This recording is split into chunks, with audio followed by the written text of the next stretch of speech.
Nossa arte dessa semana será sobre esperança, assim que o Paulo conseguir colocar para nós aí, da nossa série Fé, Esperança e Amor. Meus irmãos, vocês podem sentar. Nós vamos ler sobre esse texto de Isaías, escrito aproximadamente 686 a 650 a.C., em torno de 36 anos. Isaías profetizou em Judá a respeito de uma época em que Deus julgaria aquele povo por meio de um ataque assírio. Deus chamou aqui Isaías para advertir o seu povo, pois iria mandá-los para o exílio. E para garantir que no futuro, pós-exílio, o povo também voltaria a receber bênçãos sem precedentes. Se o povo de Deus ali se mantivesse fiel, portanto, iria desfrutar de uma gloriosa restauração pós-exílio. No capítulo 8 de Isaías, a gente tem uma profecia que prediz a invasão dos assírios com uma inundação, os rios enchendo, uma grande inundação, mostrando o tamanho do poder do rei da Síria. E, quando o juízo chegasse, o povo também é advertido a consultar a Deus. Um trecho bastante conhecido de Isaías 8,19 diz: a favor dos vivos consultarão os mortos. Veja, o povo viria a clamar a Deus. Esse é o contexto do versículo que nós vamos ler. Porque diante desse cenário catastrófico, Deus fala algo muito esperançoso para eles e que será a base da nossa mensagem de hoje, que não é um texto expositivo, mas temático com esse tema esperança. A palavra de Deus diz, Isaías 9, do 1 ao 7, você acompanhe comigo. Mas para a terra que estava aflita, não continuará a obscuridade. Deus, nos primeiros tempos, tornou desprezível a terra de Zebulon e a terra de Naftali. Mas nos últimos, tornará glorioso o caminho do mar, além de Jordão, Galileia dos gentios. O povo que andava em trevas viu grande luz, e aos que viviam na região da sombra da morte, resplandeceu-lhes a luz. Tens multiplicado este povo, a alegria lhe aumentaste. Alegram-se eles diante de ti, como se alegram na ceifa, e como exultam quando repartem os despojos. Porque tu quebraste o jugo que estava sobre eles, a vara que lhes feria os ombros, e o cetro do seu opressor, como no dia dos medianitas. Porque toda bota com que anda o guerreiro no tumulto da batalha, e toda veste revolvida em sangue serão queimadas e servirão como pasto ao fogo.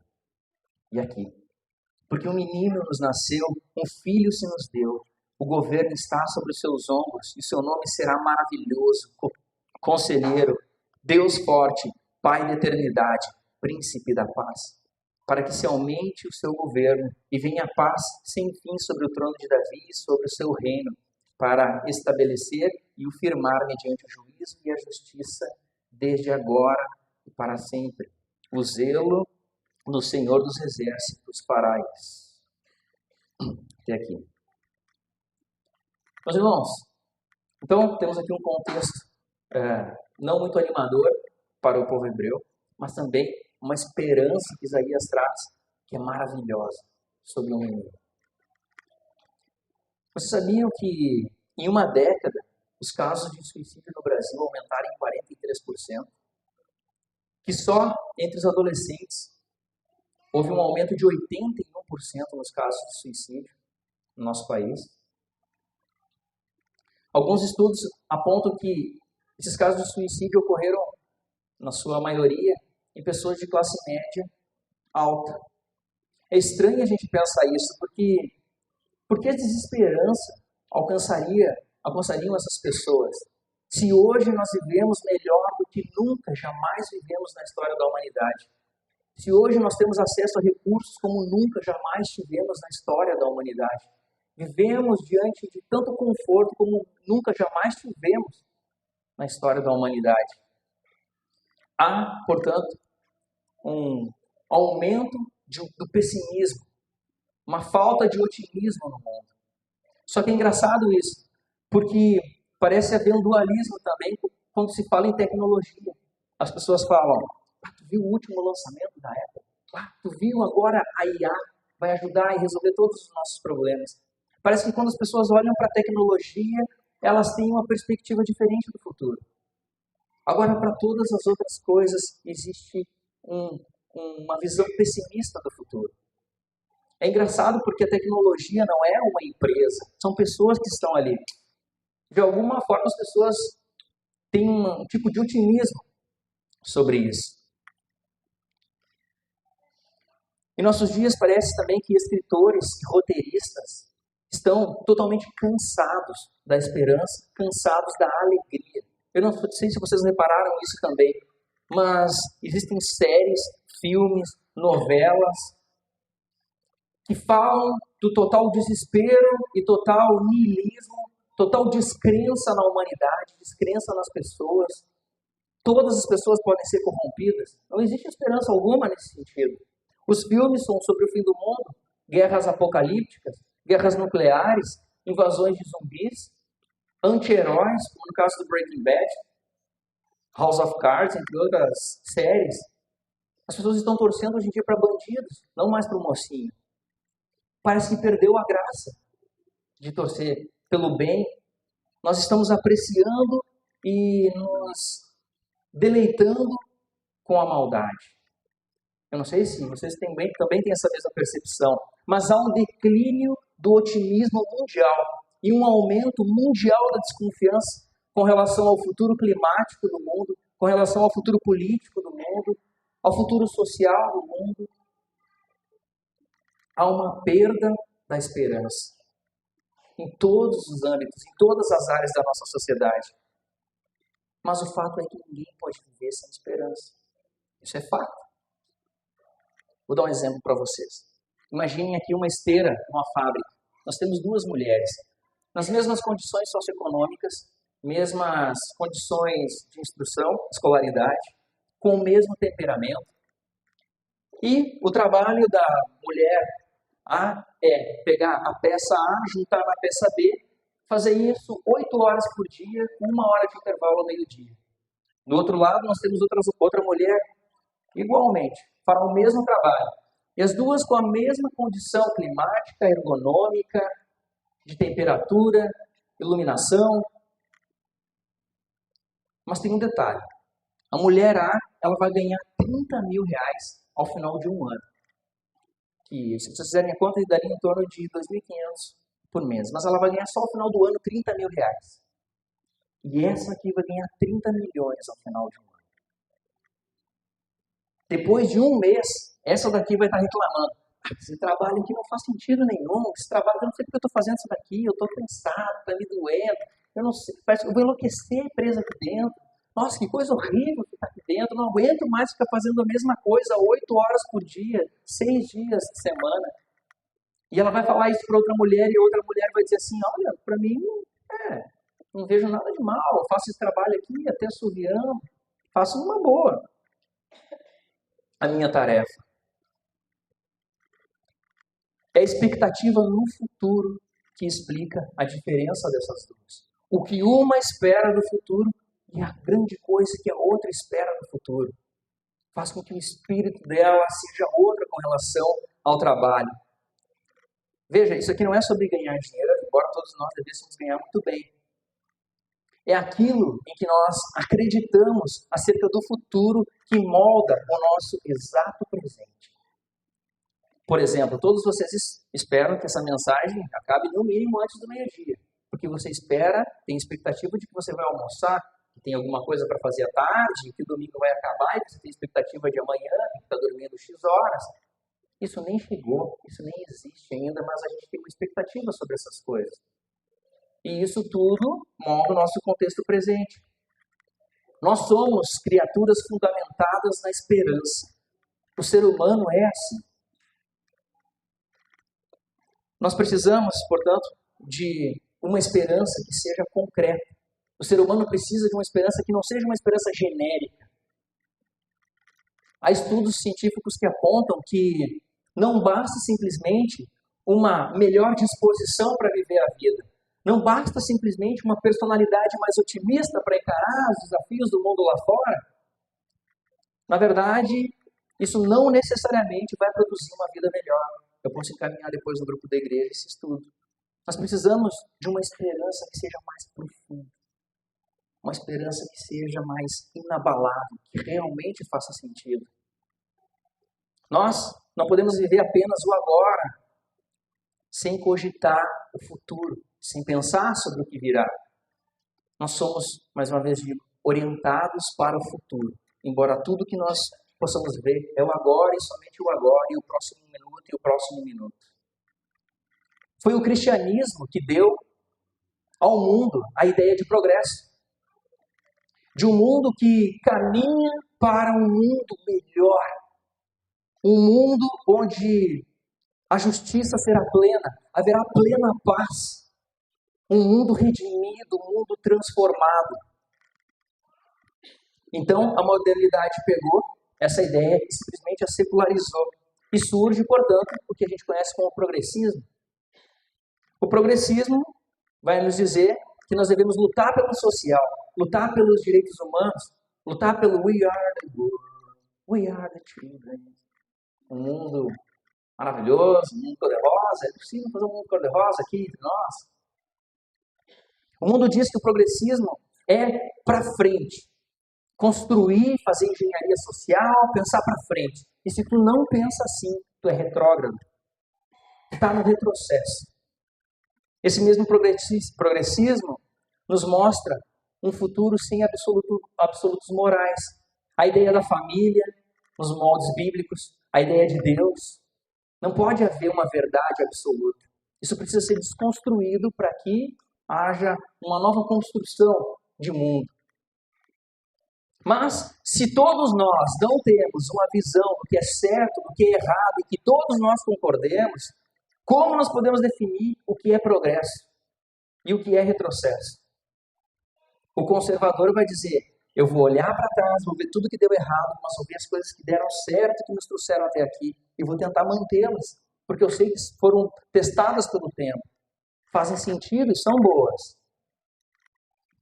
Nós vivemos em um mundo sem o comprometimento com as gerações passadas, por parte das nossas novas gerações, dos jovens, e sem sacrifício pelas gerações futuras. Você já reparou isso? Tudo tem que ser agora. Os prazeres têm que ser imediatos. Nós não podemos esperar. Tem que me entregar agora. Tudo é fast food, tudo é on demand. Um professor de UI UX da Apple Academy ensinou uma vez. UI quer dizer User Interface, UX é User Experience. Ou seja, ele cuida da interface dos aplicativos mobile, como tu olha, acha bonito, acha legal, fácil de usar. E a experiência é como tu vai andar naquele aplicativo, onde tu vai clicar e vai te trazer uma boa experiência. É isso, em suma. Mas ele dizia o seguinte, ninguém mais está preocupado com o destino final. Hoje em dia não importa para onde tu está indo. O que importa hoje em dia é o caminho. O que importa hoje em dia é a experiência, é a jornada do usuário hoje em dia. Ninguém quer saber para onde está indo. As pessoas estão perdendo essa perspectiva do futuro. Vejam, por exemplo, os jogos de videogames, para vocês que têm crianças. Qual foi a última vez que vocês viram? Eu venci o joguinho, eu venci. Eles não vencem mais joguinhos. Eles ficam semanas jogando o mesmo jogo, infinitamente, porque o que importa é a experiência, não importa ganhar, não importa o final, não importa acabar aquele jogo. Importa te reter naquela jornada, naquele caminho, ficar de eterno jogando aquilo ali. Se possível, pagar para jogar ali dentro. Eu lembro dos filmes da Rede Globo. É engraçado porque eu morei muitos anos no interior do estado onde só pegava a Globo. Então chegava no final do ano e aparecia aquelas propagandas. Filme não sei o que lá, com o diretor tal e o ator tal, o filme tal. Daí tu, esse ano vai ter um monte de filme legal na Globo. E daí tu tinha que esperar o ano inteiro para ver aquele filme. Era uma desgraça. Era muito ruim.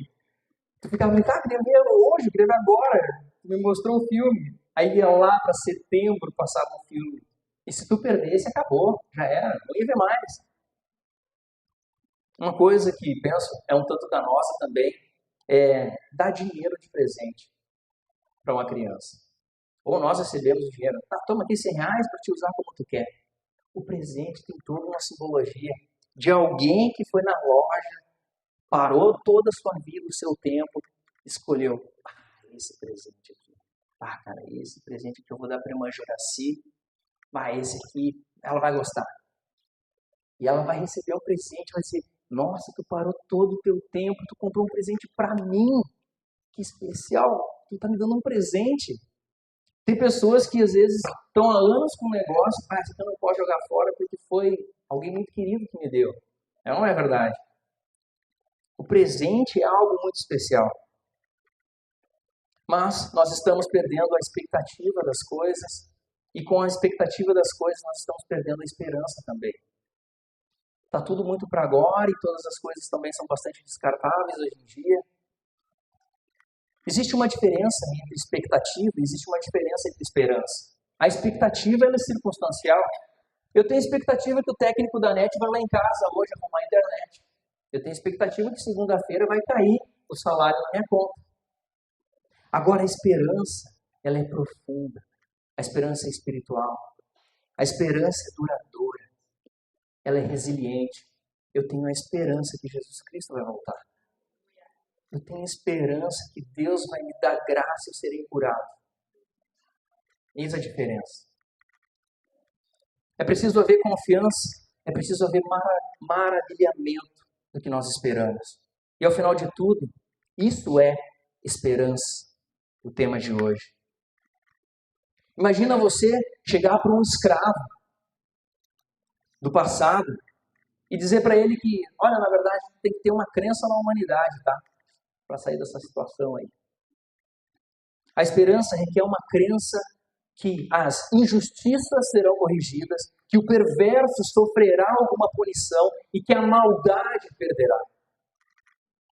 A verdadeira esperança precisa de fé, de algo que transcenda esse mundo, algo que seja maior que nós. Isso nos dará esperança. Há um estudioso chamado Howard Thurman, de 1947, que ele fez um estudo a respeito do Negro Spiritual, que vinha a ser o gospel americano, a música negra espiritual. E havia uma reclamação. Na verdade, ele contestou a crítica de que as músicas do Negro Spiritual americano eram muito de outro mundo. A música tinha muitas referências, por exemplo, de coroa, de trono, do céu, de vestes brancas, de que quando Jesus voltasse nós usaríamos essas roupas. É isso que eles cantavam. Enquanto alguns críticos diziam que não, na verdade, isso daí tudo é coisa do homem branco só para tornar os escravos mais submissos, mais dóceis. É para isso que serve. Então, o trabalho dele tenta provar justamente o contrário. Que cantar a fé foi justamente o que ajudou eles a aprofundar a sua capacidade de resistência como escravos, dentro de um contexto terrível em que eles estavam inseridos. Os espíritos cantavam canções sobre o juízo final, onde todas as injustiças que eles estavam sofrendo ali seriam reparadas. Crença na imortalidade da alma, de que um dia eles veriam na glória todos aqueles parentes que eles amavam e viveram e sofreram, mas eles veriam e se juntariam, se reuniriam com eles eternamente. Isso fortalecia, dava senso de vida para eles. A imortalidade os remetia a Deus, e portanto, se os remetia a Deus, remetia a um Deus que consertaria todas as injustiças desse mundo. Isso é esperança, isso é uma forte esperança. Há um livro de um historiador chamado Justo Gonzalez, chamado Economia e Fé.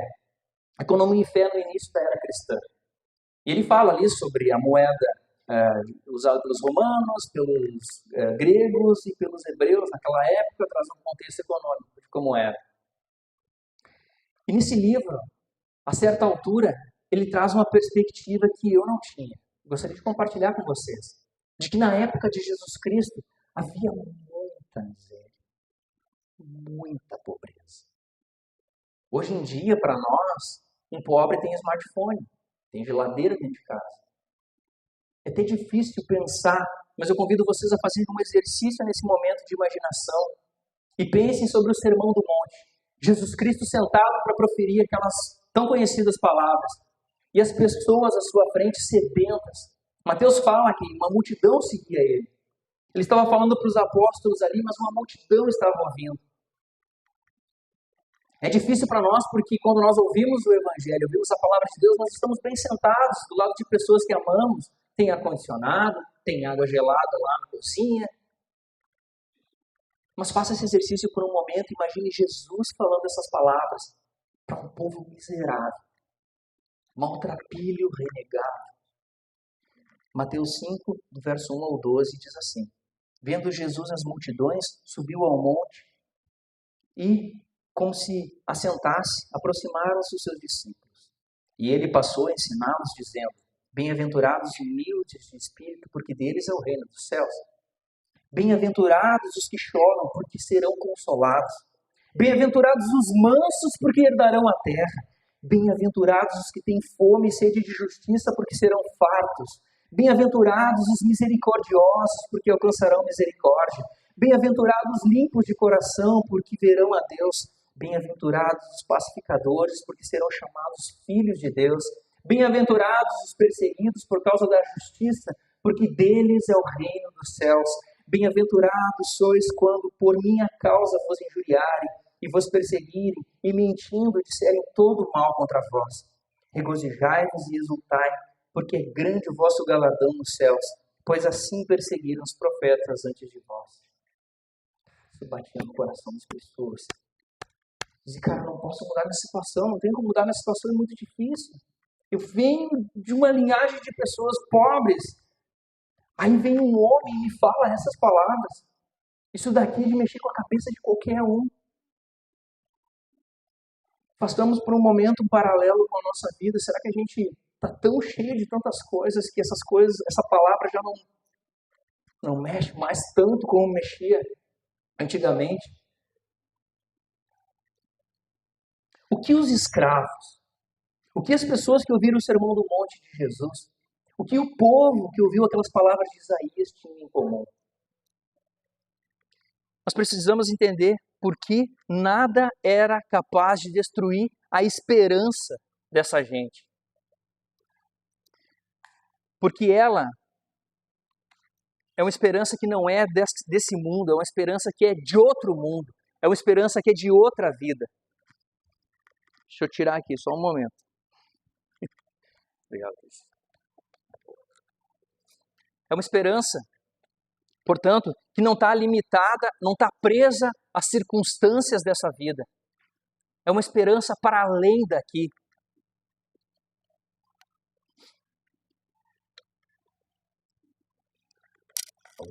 Boa.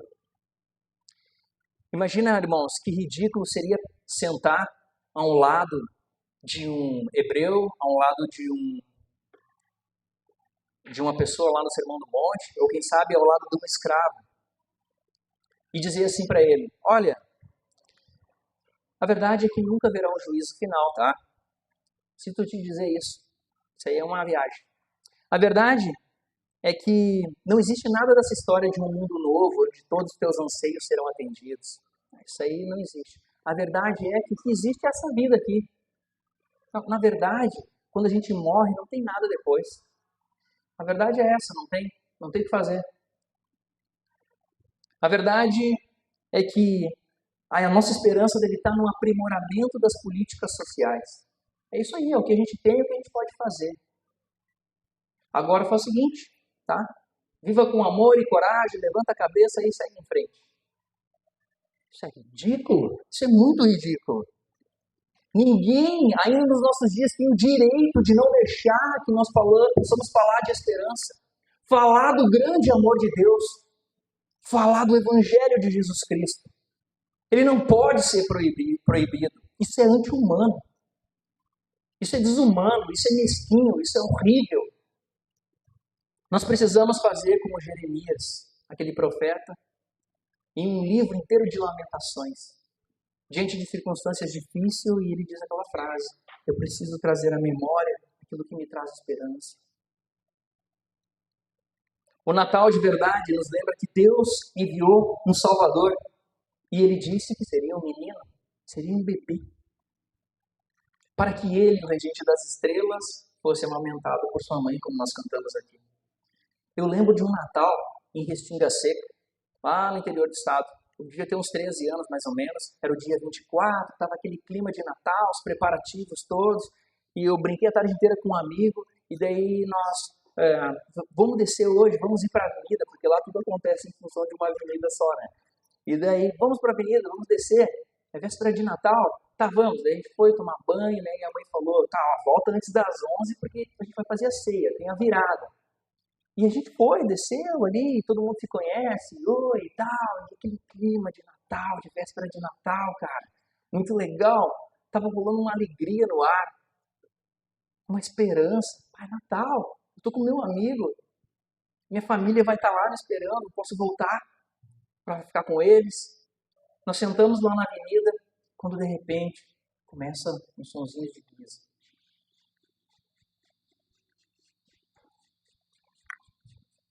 E daí a gente olha e vem vindo uns 3 caminhões vermelhos cheios de luzes de uma famosa marca de refrigerantes, com Papai Noel em cima, assim, e ajudantes de Papai Noel. E nós, assim, e daí aquela música, como o Natal vem vindo o Natal, comemora essa festa. Ah, cara, a gente ficou, meu Deus, cara, tava dando uma angústia, assim, meu Deus, que Natal é esse? Eu só via na TV um negócio desses, os caras resolveram passar em Restinga Seca com o caminhão. Cara, foi demais, aquilo marcou a minha infância. Falei, cara, isso é Natal. E depois eu ia para casa, chegar antes das 11, ia ter peru, ia ter Coca-Cola. Não queria fazer propaganda, mas é isso aí, vai ter Coca-Cola. Vai ter a família toda reunida, os meus irmãos, as pessoas que me amam, independente de qualquer coisa, eles vão estar ali reunidas. O Natal.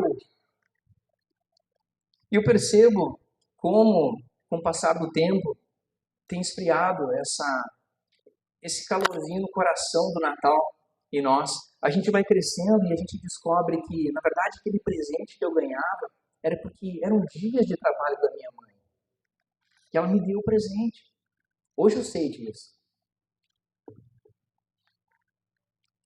Hoje a gente pensa que a gente tem que ganhar dinheiro para pagar conta. O nosso Natal tem se tornado mais burocrático. Não é à toa que Deus fala aqui das crianças. As crianças pertencem ao reino dos céus. É fato. Quando se é adulto, então, no Natal, você acaba se tornando mais Marta do que Maria. Sem ofensas, tá, Marta? Mas é no sentido de que a gente está muito mais preocupado em comprar o peru, em arrumar a mesa, em comprar os refrigerantes que a gente vai receber, em limpar a casa, e comprar os presentes, e fazer as coisas. E as crianças não estão nem aí. Elas querem curtir o Natal. Elas querem brincar, estar com a família. Tem muita luz no Natal, é tudo muito mágico, no melhor sentido da palavra. E nós somos tão chatos, tão burocráticos com o Natal, a gente não curte mais o Natal como antes, isso é fato. A esperança, melhor dizendo, o espírito natalino, que na verdade deveria ser o Espírito Santo em nossas vidas, deveria nos lembrar quão maravilhosa é essa data. Talvez a data junto da Páscoa são as 2 datas mais importantes para nós cristãos, mas essa é tão especial, ela tem que ter uma doce expectativa nos nossos corações. Uma forma de pensarmos esperançosa de que algo muito especial vai acontecer e nós vamos ser favorecidos por isso. Esse é o Natal. O cristianismo oferece a salvação como um grande presente de Deus. Esse presente não é para pessoas que são perfeitinhas, muito limpinhas, arrumadas. É para aqueles que reconhecem que são pecadores, falhos, que são incapazes de salvar a si mesmos e que necessitam de um Salvador. Quando o Natal ganha essa perspectiva, ele ganha o sentido real é resgatado do Natal. Esse menino que nasceu trouxe esperança ao mundo caído. Ele cresceu, ele virou um homem digno da vida eterna. E porque somente ele é digno da vida eterna, nós podemos descansar nesse homem. Sabemos que nós somos co-herdeiros com ele, de uma maravilhosa graça e de um maravilhoso mundo que nos espera.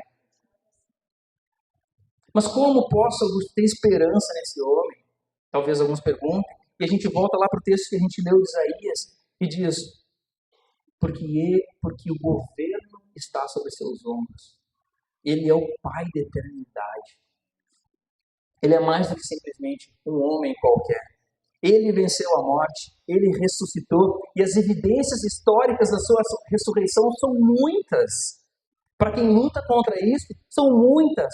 Você lê Parnenberg, N.T. Wright agora recentemente, Lee Strobel, que é um apologeta, começa a ver as evidências da ressurreição de Cristo, cara, isso bate no teu coração e diz, cara, como é que eu estou pensando que isso é uma coisa pueril? Isso de fato aconteceu no passado.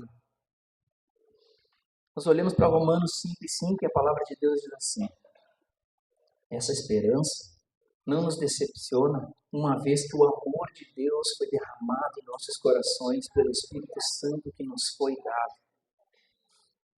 São as nossas experiências agora como um prenúncio desse mundo vindouro, como um já e ainda não de uma glória que será eterna. Um exemplo disso, dessas experiências, as suas orações quando são respondidas, os testemunhos que todos nós temos, isso é um prenúncio da glória eterna. A singeleza da beleza do raio de sol que entra na fresta da janela em meia escuridão, isso é um prenúncio da glória eterna. O cheirinho de café fresquinho de manhã, isso é um prenúncio da glória eterna. Aquela angústia no domingo de tarde, para acabar o domingo, vai começar a semana, eu queria que ficasse o dia do Senhor eternamente. Isso é um prenúncio da glória eterna.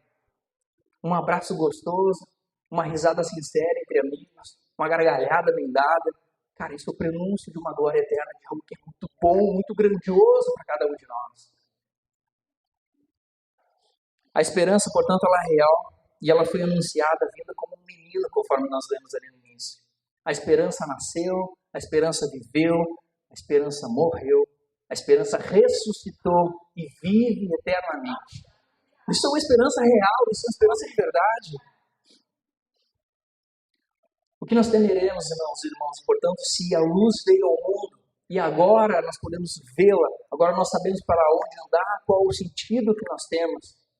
Independente das circunstâncias, nós podemos enxergar o futuro.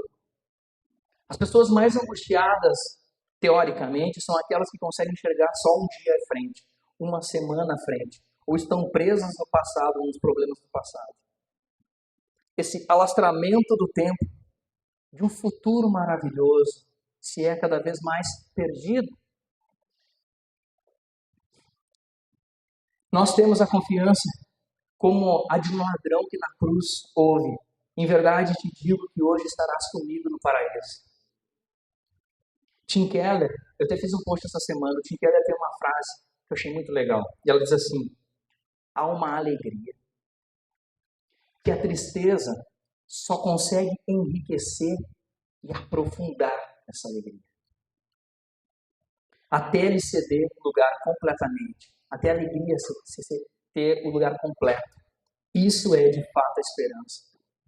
A alegria de que não importa as circunstâncias, isso tudo vai passar. Vai passar. Meus irmãos, eu não sei qual é a tua dificuldade, qual é a tua luta. Eu não consigo enxergar isso nos nossos corações. Deus sabe, de fato.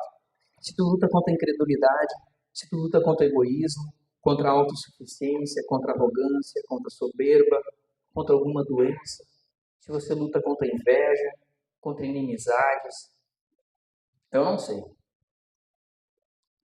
A esperança de Jesus, que Jesus nos dá, é maravilhosa. Mas por que Isaías dá uma ênfase a um menino? Vocês já pararam para pensar nisso? Ele poderia dizer, porque virá uma pessoa que vai resolver os problemas. Mas ele fala aqui de um menino, ele dá uma ênfase a isso. Porque um menino nasceu, um filho nos deu.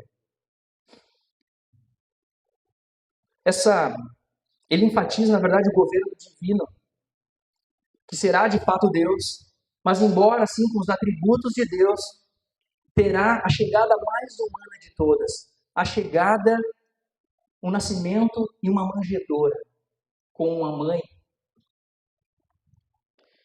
Mas como Deus livrará o povo da escravidão? como Deus livrará o povo das guerras, como Deus livrará o povo da opressão e da arrogância tirânica. Será que Deus deveria ser muito mais opressor, muito mais tirânico, muito mais arrogante, subjugar-se toda a maldade do mundo? Será que é assim que Deus deveria fazer? No entanto, Isaías indica que Deus fará justiça, como nós lemos lá no início, e destruirá seus inimigos, sim. No entanto, aos poucos, ele vai falando a respeito de como Deus restaurará todas as coisas, até culminar no ponto mais alto de todas, dizendo que virá um menino. Acontece que Deus é tão poderoso, Deus é tão forte, que ele pode vencer os seus inimigos se tornando vulnerável e humilde. Ele não precisa mostrar todo o seu poder. Ao que os nossos olhos pode ser fraqueza, se manifesta o poder, o grande poder de Deus, através da vida de um menino frágil, inocente, que está ali, dependendo dos cuidados da sua mamãe.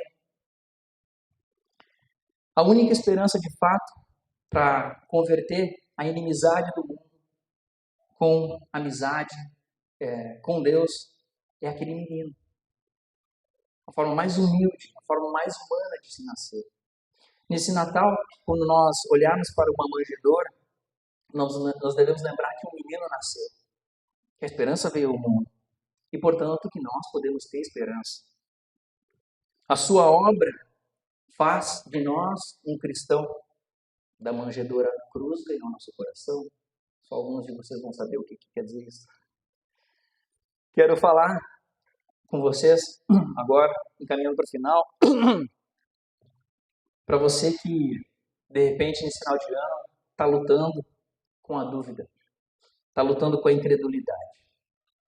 Nesse momento em especial, eu quero me dirigir a você que, embora já tenha ouvido na igreja o que você deve acreditar, exatamente como você deve acreditar, mas está lutando com isso, com essas verdades.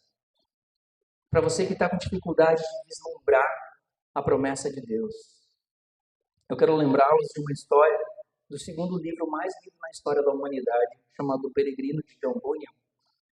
E no final do livro ali, ele conta uma história. Está o peregrino, seu amigo esperançoso, a esperança. Eles ficaram uma semana no leito de um rio maravilhoso, água limpa, eles estavam bebendo água, as árvores florescendo, dando frutos. E eles ficaram ali curtindo, restabelecendo suas forças para seguir a caminhada nessa peregrinação deles. Então eles levantam, decidem caminhar e ir em frente, seguindo o leito do rio. A certa altura, eles veem uma escada que atravessa o rio para o outro lado. E eles, olha, isso aqui é um atalho, pode ser muito bom, diz o cristão. Pode ser muito bom, vamos atravessar, encurtar o caminho. Do outro lado, eles veem um homem caminhando. Esse homem se chama Van Consciência. Vamos seguir aquele homem, ele deve estar indo para o mesmo lado que nós, na mesma direção que nós. Então, a esperança e o cristão começam a caminhar. E aquele homem está indo muito adiante. Vamos seguir ele, vamos continuar nesse mesmo caminho. Só que, a certa altura, a Van Consciência cai num precipício e morre. E eles ficam agora sem saber para onde ir. De repente, uma grande tempestade começa a assolá-los. Uma inundação muito grande também. Eles precisam sair daquele lugar e pernoitar em outro lugar mais seguro. E é o que eles fazem para passar a noite. No entanto, no amanhecer, eles são acordados pelo gigante desespero. O que vocês estão fazendo na minha terra? E ele prende os dois. O cristão e a esperança. E leva eles para a masmorra no castelo da dúvida. E ali eles tomam uma surra do gigante desespero. Eles apanham muito, mais de uma vez. Ao anoitecer, a desconfiança, esposa do gigante desespero, fala para eles: tu precisa matar eles, tu precisa acabar com a vida deles. Onde se viu eles estarem aqui? E ele: não, eu vou fazer isso. Mas melhor, eu vou dizer para eles... Obrigado.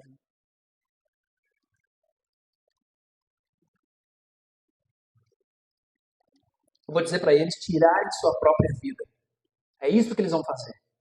Então ele volta lá, chega na masmorra, está o cristão e a esperança, e diz: vocês devem tirar a vida de vocês, senão eu vou matar vocês. A masmorra é suja, é fria, é escura. Eles estão naquela situação com dores, todo quebrado, todo lanhado. E ainda assim eles não tiram. Eles esperam mais um dia, eles não tiram sua vida. E a esperança, em algum momento, vai sempre lembrando o cristão que ele não pode se matar, porque os homicidas não entrarão no reino dos céus. Começa a lembrar a esperança ao cristão de tudo aquilo que ele havia feito, Deus havia feito na vida dele até então. Nos momentos mais difíceis, sempre Deus esteve com ele, que é para ele continuar vivo. E eles não tiram a sua vida. No outro dia, volta lá o gigante de desespero e dá outra surra neles. Uma surra que acaba com eles, eles estão jogados, eles mal conseguem respirar. E o cristão constantemente pensando: cara, a morte não deve ser pior do que ficar nessa masmorra, apanhar tanto como nós estamos apanhando.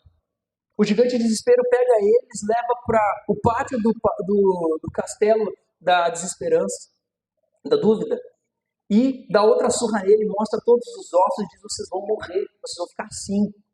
E volta para a masmorra de novo, dando outra surra nele, eles apanham muito, muito. No entanto, é sábado de noite, quando o cristão resolve orar. Orar até o amanhecer. Eu gostaria de ler um trecho para vocês aqui nesse momento. No sábado, por volta da meia-noite, os peregrinos começaram a orar. E assim continuaram até o raiar do dia.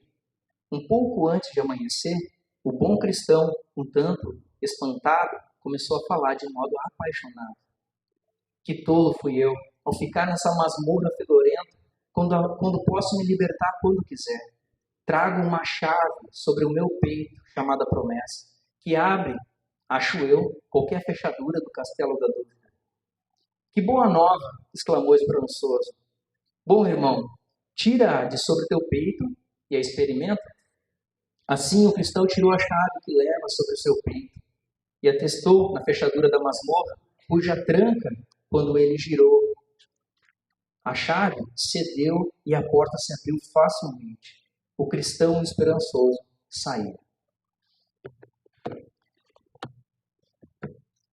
Portanto, meus irmãos, há uma promessa para cada um de nós.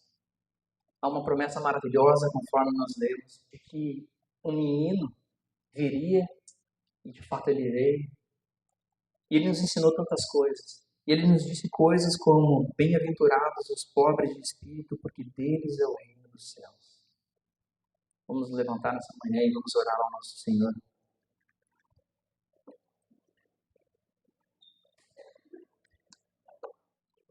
Senhor Deus, nós chegamos na tua presença, Senhor, te louvando e te exaltando, Deus, por esse grande presente que é o teu Filho Jesus, que tu enviaste a cada um de nós, Deus.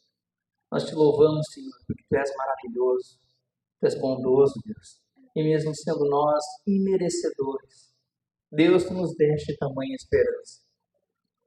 Ó Deus, ajuda, Senhor, nas nossas fraquezas, quando muitas vezes nós duvidamos, Senhor, da tua mão, da tua ação poderosa, da tua ação divina, Deus.